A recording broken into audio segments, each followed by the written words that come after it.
लेकिन दुर्भाग्य से जितने ब्राह्मण देवता सरल थे, उनकी पत्नी उतनी ही उनके विपरीत थी। कि जितने सरल ब्राह्मण, उनकी पत्नी उतनी ही ज्यादा कपटी। कई बार दुर्भाग्य ऐसा हो जाता है कि भाई उल्टा हो जाता है कि पति बहुत सरल है, पत्नी सरल नहीं है।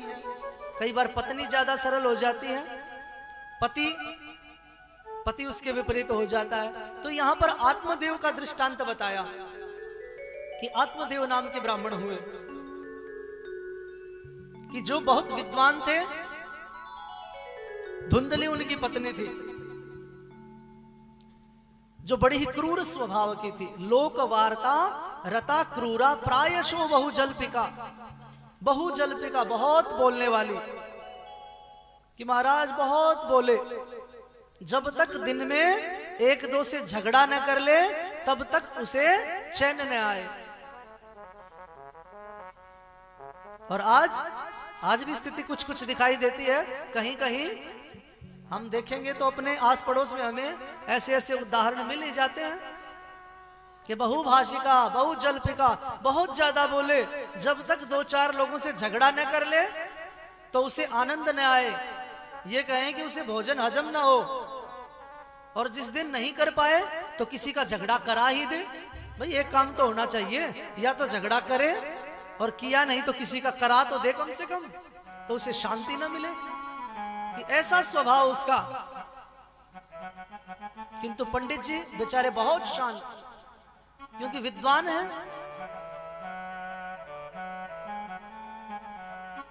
कि देवता के घर में सारे ठाठ थे, सब कुछ था, परमात्मा की दया से सब कुछ था उनके घर में, लेकिन कमी थी तो बस एक संतान की। उनके घर में कोई भी संतान नहीं थी, बहुत दुखी थे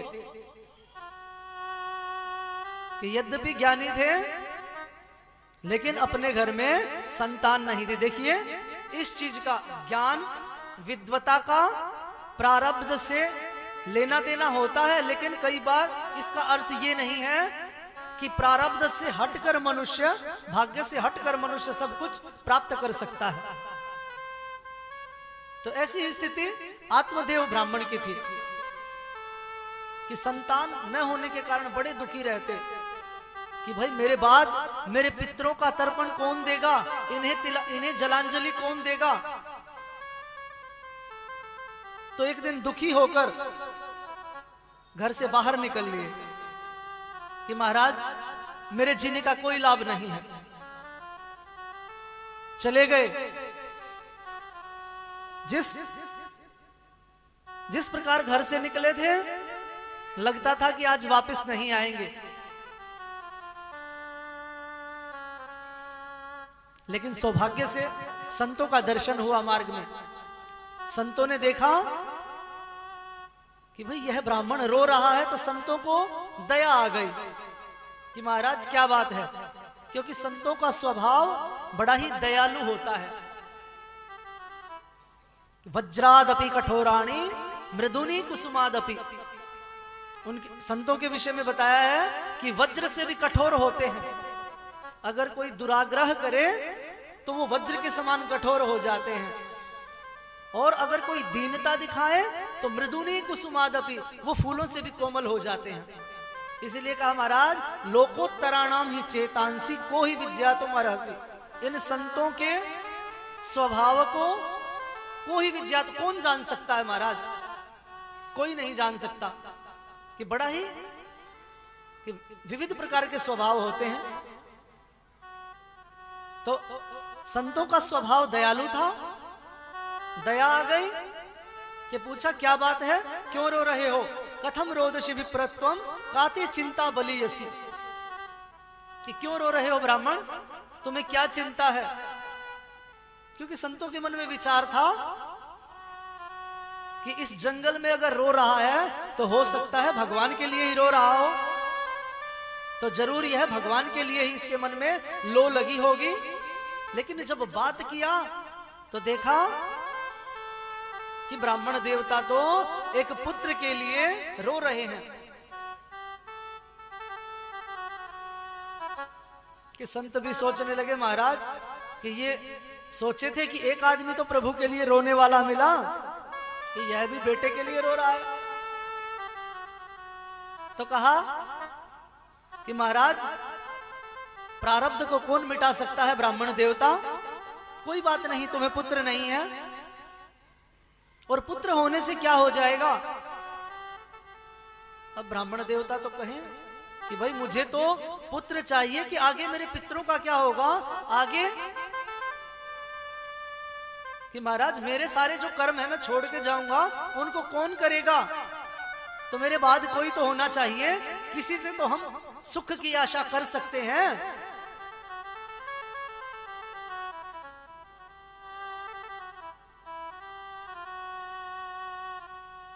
संतों ने समझाया कि देखो आत्मदेव, कि तुम इस जन्म की बात करते हो, सप्त जन्मावधि तव पुत्रो नैवच नैवच, इस जन्म की छोड़ो, 7 जन्म तक तुम्हारे कर्म में पुत्र नहीं है, छोड़ दो इस पुत्र के हट को। अब क्या था, ब्राह्मण देवता पहले से दुखी थे, अब उनकी बातें सुनकर और ज्यादा दुखी हो गए।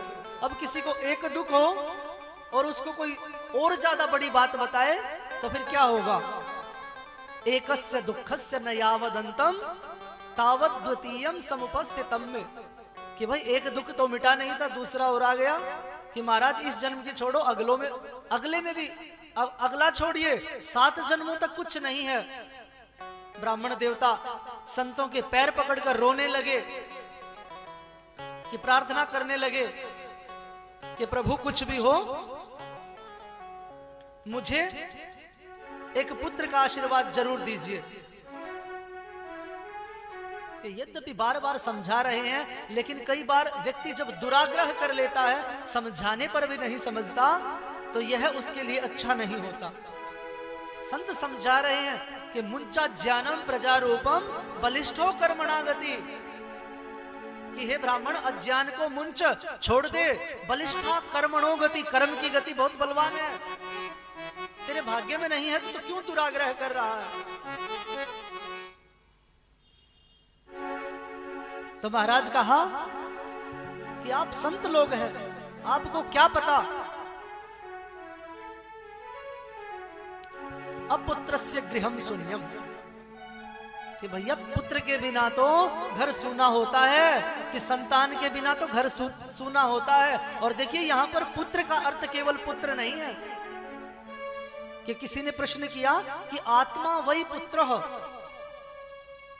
कि पुत्र आत्मा होता है, पुत्र का अर्थ यहां पर है संतान, कि संतान के बिना घर सूना होता है। क्योंकि व्याकरण का एक सूत्र है, भ्रातृ पितृ स्वश्री, इस प्रकार का कुछ, जिसमें स्पष्ट कहा है पुत्राः इत्यस्य अर्थः पुत्री पुत्रयश्च पुत्राश्च, यानी पुत्र और पुत्रियां दोनों का अर्थ मिला के बनता है पुत्राः, तो यानी पुत्र का अर्थ है संतान। तो कहा महाराज छोटे छोटे बच्चे जो आनंद देते हैं, आप बाबा बैरागी उस सुख को क्या जानो, मुझे नहीं पता, मैं प्राण छोड़ दूंगा या मुझे आशीर्वाद दीजिए।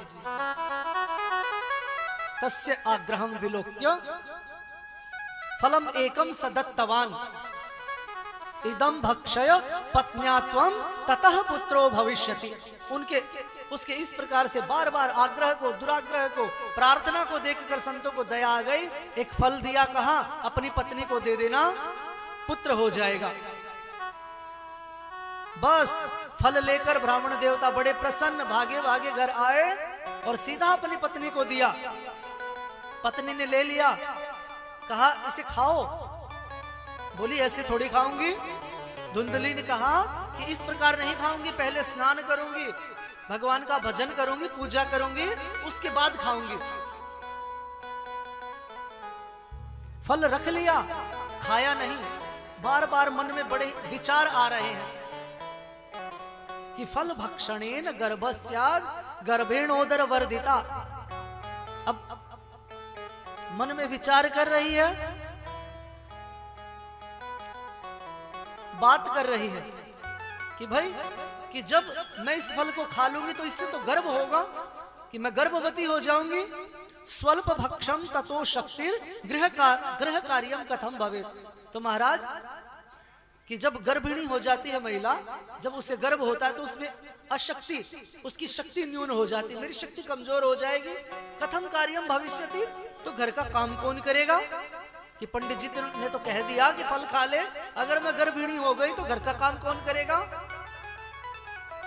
और यदि दैवाद कदाचित चौराह आगता कथम अहम धावितुम शक्नोमि, और मान लो कभी चोरों का आक्रमण हो गया तो मैं घर से भागूंगी कैसे?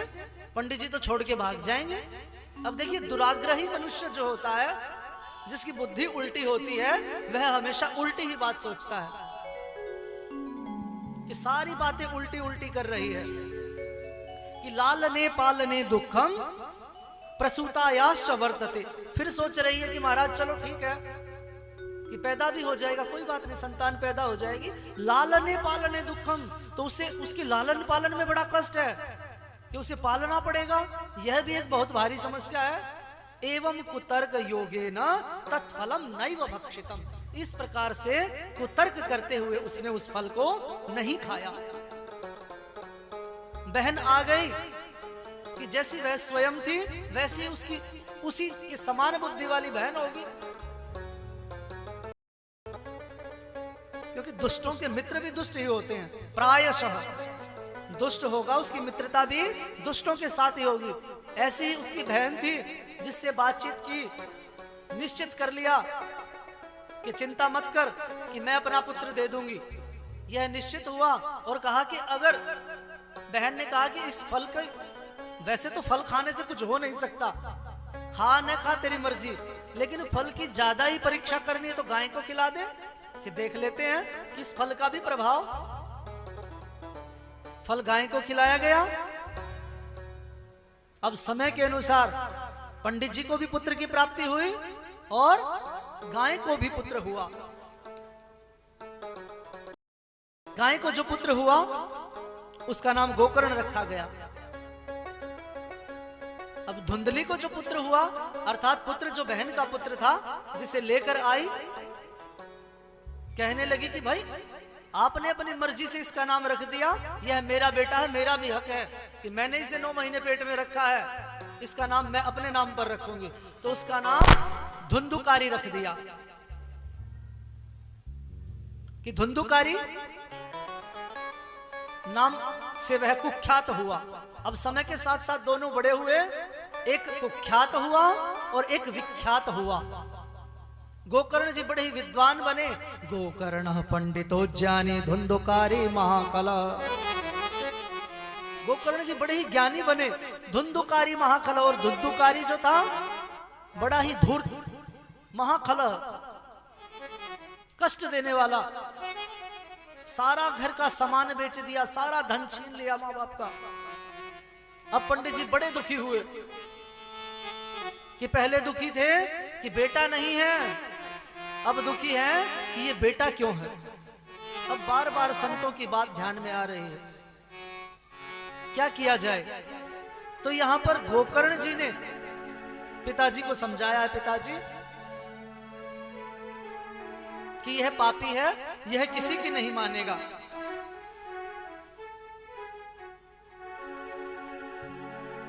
कि आप इतने दुखी न हो अपने दुख से, क्योंकि इस संसार में सुखी कोई नहीं है। क्योंकि यह संसार जो है दुखों का घर है। कि इसमें कोई ये कहे कि इसमें आ गया केवल सुख ही सुख मिलेंगे, तो ऐसा संभव नहीं है। क्योंकि जब पंडित जी कर रहे थे कि क्व गच्छामि क्व तिष्ठामि को में दुखम व्यपोहे, कि मैं कहां जाऊं, कहां ठहरूं, कौन मेरे दुख को हरेगा। प्राणांस त्यजामि दुखेन हा कष्टम मम संस्थितम, कि अब तो मुझे प्राण छोड़ देने चाहिए, इस दुख के जीवन का कोई लाभ नहीं है। तो गोकर्ण ने समझाया कि पिताजी, इंद्र को सुख नहीं है, बड़े बड़े राजाओं को सुख नहीं है, किसी को सुख नहीं है इस संसार में। क्योंकि कोई तन दुखी, कोई मन दुखी, कोई धन बिन रहत उदास, कोई तन दुखी, कोई मन दुखी, कोई धन बिन रहत उदास, थोड़े थोड़े सभी दुखी, सुखी राम का दास। बोल वृंदावन बिहारी लाल की जय। कि संसार में सुखी कोई नहीं है। यहां पर 2 श्लोकों में गोकर्ण जी ने गोकर्ण गीता का ज्ञान दिया है, अर्थात इन 2 श्लोकों को गोकर्ण गीता के नाम से जाना जाता है। पिता को ज्ञान देते हुए समझा रहे हैं गोकर्ण के पिताजी, देहस्तिमांस रुधिरे भीमतिम त्यजत्वम, जाया सुतादिषु सदा ममतां विमुञ्च, पश्यानिशं जगदिदं क्षणभंग निष्ठं, वैराग्य राग रसिको भव भक्ति निष्ठः, धर्मं भजस्व सततम त्यज लोक धर्मान। कि पिताजी कि यह संसार देहेस्ति मांस रुधिरे की यह शरीर जो है यह एक हार्ड मांस का पुतला मान लीजिए इसे बस। और इसमें 2 चीजें हैं, एक ममता और एक अहमता। कि जाया सुतादिषु ममता यानी पत्नी और बेटों में या संबंधियों में ममता, और अपने शरीर के प्रति अहमता, मैं, ये दोनों भाव आपको छोड़ने होंगे इन दोनों से। क्योंकि संसार में जब मनुष्य आता है तो उसका जाना तो निश्चित ही हो जाता है कि ये संसार नश्वर है, इसे छोड़कर तो जाना ही पड़ेगा। कि कोई भी आया है इस संसार में, कि राजा रंक फकीर कोई भी हो, कि जो भी संसार में आया है उसे जाना पड़ेगा। इसलिए केवल दुखी आप नहीं हो कि यह सारा संसार दुखी है, और पत्नी से, बेटे से, संबंधियों से इतना मोह, इस संसार से इतना मोह ठीक नहीं है। जब आए हो तो जाना है, तो जाने की तैयारी अगर पहले ही कर लोगे तो ज्यादा अच्छा रहेगा। कि बस में हम चढ़े, जहां का टिकट लिया वहीं हमें उतरना होता है, और जब स्टेशन आने वाला हो तो पहले ही मनुष्य को खड़ा हो जाना चाहिए। कि ऐसा समझदार आदमी जो होगा, अन्यथा खड़ा नहीं होगा, बस आगे निकल जाएगी, परेशानी होगी। अथवा हो सकता है कि अगर कंडक्टर ने देख लिया या टीटी ने देख लिया तो तुरंत उतार देगा कि उतरो, यानी वो धक्का मार के उतारे, उससे पहले ही स्वयं उतर जाओ। तो ये संसार है, इससे जाना है, जितना जल्दी जाने की तैयारी कर लोगे बहुत अच्छा रहेगा। तो ऐसा ही एक भाव, बोलो वृंदावन बिहारी लाल की जय। छोड़कर संसार जब तू जाएगा, कोई न साथी साथ तेरा निभाएगा। छोड़कर संसार जब तू जाएगा, कोई न साथी तेरा साथ निभाएगा। छोड़कर संसार सभी मस्ती के साथ जाएगा, कोई न साथी साथ तेरा निभाएगा।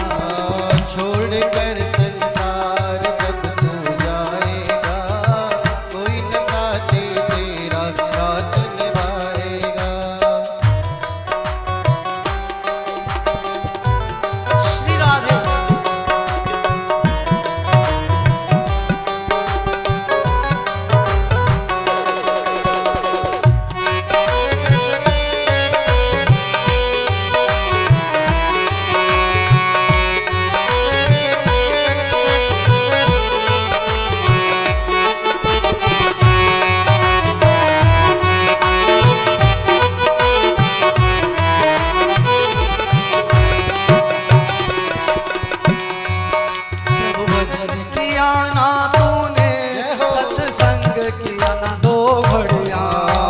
भजन किया ना तूने, सत्संग किया ना दो घड़िया। यमदूत लगा कर तुझको ले जाएगा हथकड़िया। यमदूत लगा कर तुझको ले जाएगा हथकड़िया। कोई छुड़वाएगा, कोई न साथी साथ तेरा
यहाँ कोई न रहने आया है चंद दिनों का डेरा। हंस उड़ जाएगा कोई न साथी साथ तेरा निभाएगा छोड़कर संसार जब तू जाएगा, कोई न साथी साथ तेरा निभाएगा छोड़कर संसार जब तू जाएगा, कोई न साथी साथ तेरा निभाएगा छोड़कर संसार जब तू जाएगा, कोई न साथी साथ तेरा निभाएगा, कोई न साथी साथ तेरा निभाएगा, कोई न साथी साथ तेरा निभाएगा।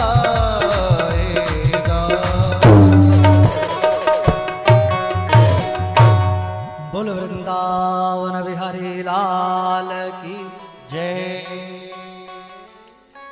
अपने पिताजी को गोकर्ण जी ने ज्ञान दिया। आत्मदेव अपना घर छोड़कर जंगल में चले गए और प्रभु की आराधना करते हुए वहीं पर जीवन व्यतीत करने लगे।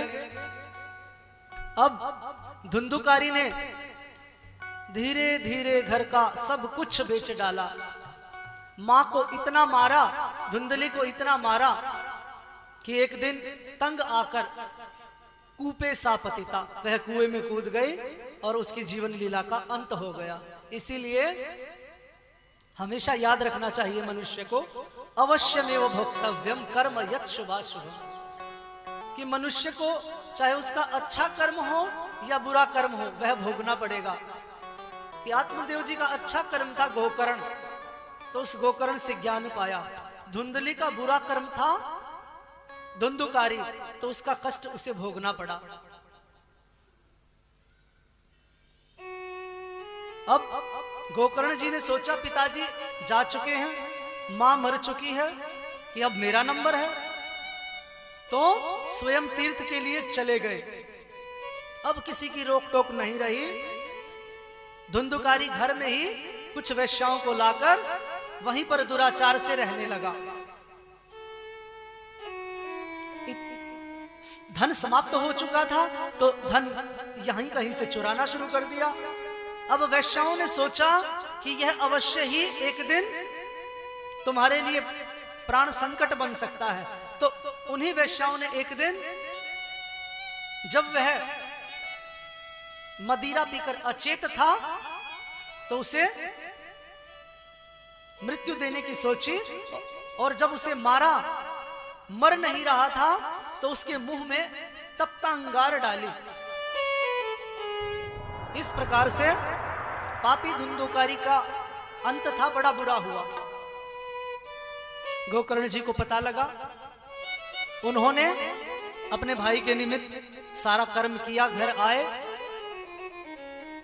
और घर आकर जब गोकर्ण जी एक दिन संध्या वंदन के बाद जब विश्राम कर रहे थे, तो उन्होंने अजीब अजीब सी आवाजें सुनी। किसी के रोने की आवाज सुनी।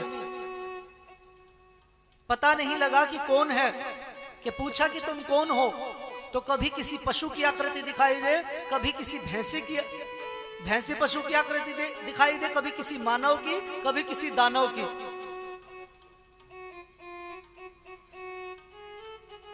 अंत में जब अभिमंत्रित जल उस पर डाला, तो वह बोल पड़ा कि अहम भ्राता त्वदीयोस्मि धुंधुकारी नामनि स्वकीये नेव दोषेण ब्रह्मत्वम नाशितम मया। कि भाई, मैं तुम्हारा भाई धुंधुकारी हूं, कि मैंने अपने ही पाप से अपना सारा जीवन समाप्त कर लिया है, कि अब मेरी मुक्ति कराओ। तुम ही हो जो मुझे पार उतार सकते हो। तो गोकर्ण जी ने कहा, भाई मैंने तो तुम्हारे निमित्त गया जी में जाकर श्राद्ध किया है, तो गया जी में श्राद्ध करने के बाद भी तुम्हारी मुक्ति कैसे नहीं हुई? तो धुंधुकारी ने कहा कि भ्राता, गया श्राद्ध शते नापी नमे मुक्तिर भविष्यति, कि गया में जाकर 100 बार श्राद्ध कर लो तो भी मेरे जैसे पापी की मुक्ति नहीं होगी, क्योंकि मैंने पाप ही इतने किए हैं। कृपा सिंधो मे कल्याणम स्यात् एतदर्थम प्रयासम कुरु, कि हे भाई तुम कृपा के सागर हो, तुमसे ही कल्याण होगा। प्रातःकाल सूर्य नारायण की आराधना करके उपाय को जानते हैं गोकर्ण जी। श्रीमद् भागवतान मुक्ति सप्ताहे वाचनम कुरु, कि सूर्य नारायण भगवान से यह संदेश पाकर गोकर्ण जी ने श्रीमद् भागवत का आयोजन किया, और जब यह आयोजन किया तो बड़ा ही विशाल मंच बनाया गया।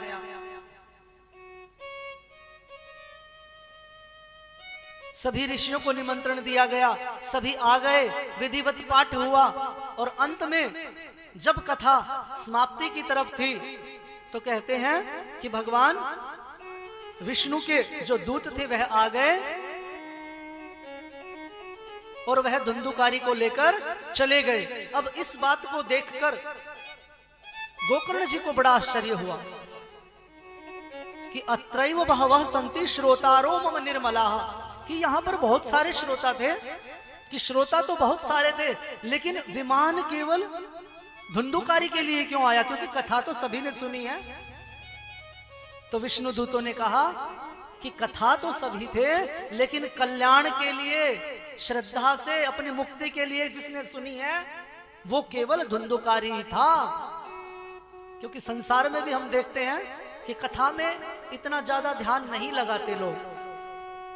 कोई काम याद आ गया, कोई फोन आ गया, कोई इधर उधर। कई बार तो ऐसा होता है कि हम कथा में आकर बैठ गए, हमारी ही आपस में बात खत्म नहीं होती। तो ऐसी स्थिति में कल्याण कैसे संभव हो।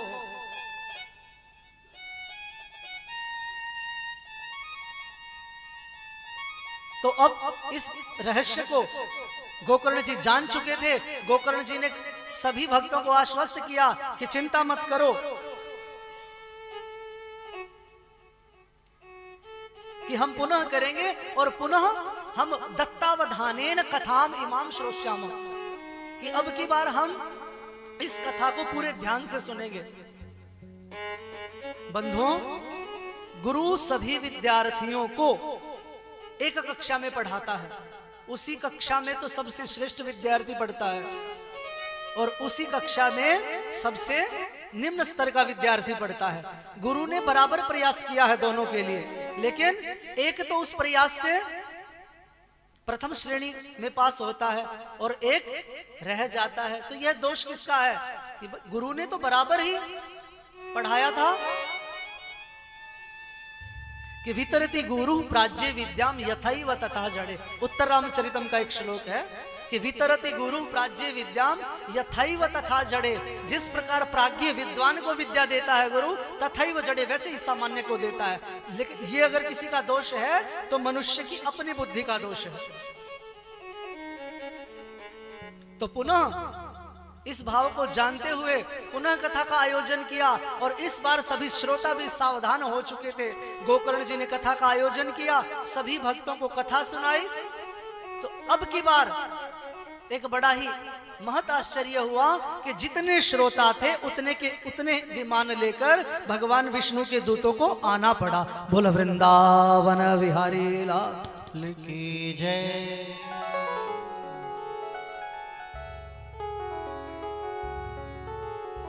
तो इस कथा को सनकादिकों ने नारद जी को सुनाया कि इस प्रकार से कल्याण हुआ, इस प्रकार आत्मदेव और ब्राह्मण का कल्याण हुआ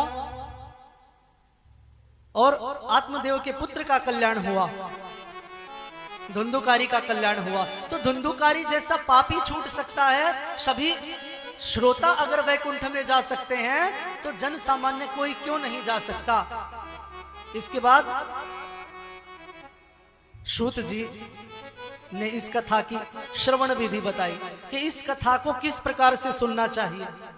कि एक सप्ताह का बताया कि सप्ताह भर कि वक्ता और श्रोता कि यह साधना है कि कथा जब हो तो ध्यान से सुने, हो सके तो पूरे नियमों का पालन करें। इसकी विधि को बताते हुए कि कहा कि इसकी व्यवस्था कैसे हो। विवाहे यादृशम वित्तम तादृशम परिकल्पये।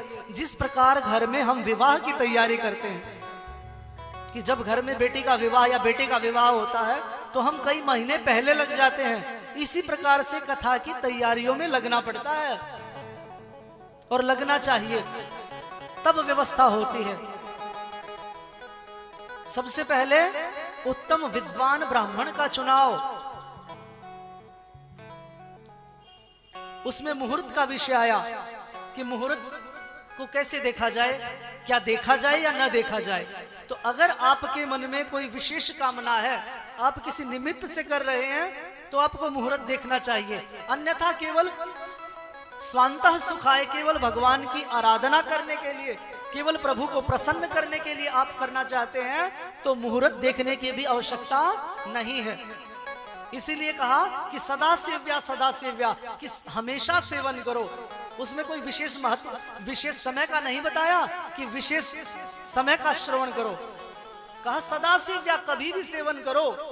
उसमें कोई, जब आप प्रभु की भक्ति करना चाहते हैं तो उसमें आपको विशेष समय की आवश्यकता नहीं, विशेष मुहूर्त की आवश्यकता नहीं है। आप दिन रात सुबह शाम कभी भी कर सकते हैं। लेकिन अगर कोई आपके मन में मनोकामना है या कोई अभिष्ट आपका पूरा हुआ है, तब आप करते हैं, तो आपको मुहूर्त दिखाना चाहिए कि सम्यक प्रकार से ब्रह्मचर्यत्व का, उपवास प्रक्रिया का, स्वच्छता का पालन करते हुए, भगवान को हृदय में धारण करते हुए इस कथा का पाठ हो। रही बात उपवास की, उपवास का नियम, उपवास कौन करे कि वक्ता उपवास करे, कि वक्ता के साथ रहने वाले उपवास करें और सभी कथा को सुनने वाले उपवास करें, करना चाहिए। लेकिन यहां पर यह भी बताया कि यदि कथायाम बाधकः भवति भोजनम तर्हि उपवासः न कर्तव्य। लेकिन अगर किसी को कष्ट होता है कि उपवास करने से किसी को कष्ट होता है, कथा में विघ्न पड़ता है, तो उपवास नहीं करना चाहिए। कि मान लो कि भाई अगर हम कहें कि भाई एक तो बात होती है आपत्ति काले मर्यादा नास्ति, आपत्ति के समय में मर्यादा नहीं है, और एक सामान्यता हो जाए कि भाई मैं भूखा रह ही नहीं सकता, अगर मैंने भोजन नहीं किया तो मैं कथा सुन ही नहीं पाऊंगा महाराज, कि आज मैंने एकादशी कर ली तो कल द्वादशी कोई और ही देखेगा। कि भाई ऐसा किसी का भाव हो कि महाराज मैं तो भूखा रह ही नहीं सकता, ऐसी स्थिति में भोजन करने में भी कोई दोष नहीं है कि भोजन कर भी ले तो कोई अगर सामान्यतः हम कर सकते हैं तो भोजन करें, तो भोजन नहीं कर सकते, हमारा सामर्थ्य है उपवास करने का तो हम करें, और अगर हम नहीं कर पा रहे तो भी उसमें समस्या नहीं है, क्योंकि भगवान का भजन किसी भी स्थिति में हो सकता है। इसीलिए कहा है कि ये न केनोप्यपाये न मनः कृष्ण निषेवये, किसी भी प्रकार से बस भगवान में मन लगना चाहिए। बोल वृंदावन बिहारी लाल की जय। काफी लंबी आज हमने कलश यात्रा की, तो अब आज का विश्राम हम यहीं पर देंगे कि 2 मिनट भगवान का नाम लेकर बस आरती प्रारंभ करेंगे।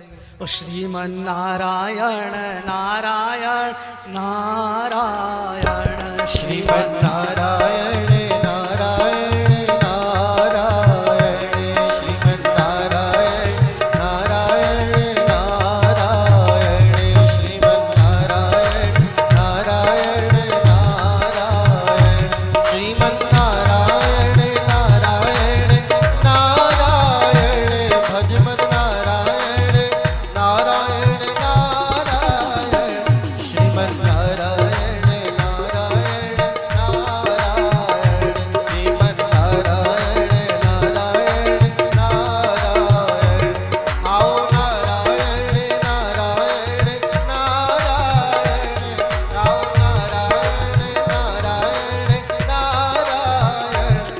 बैठो नारायण नारायण नारायण, बैठो नारायण नारायण नारायण। माता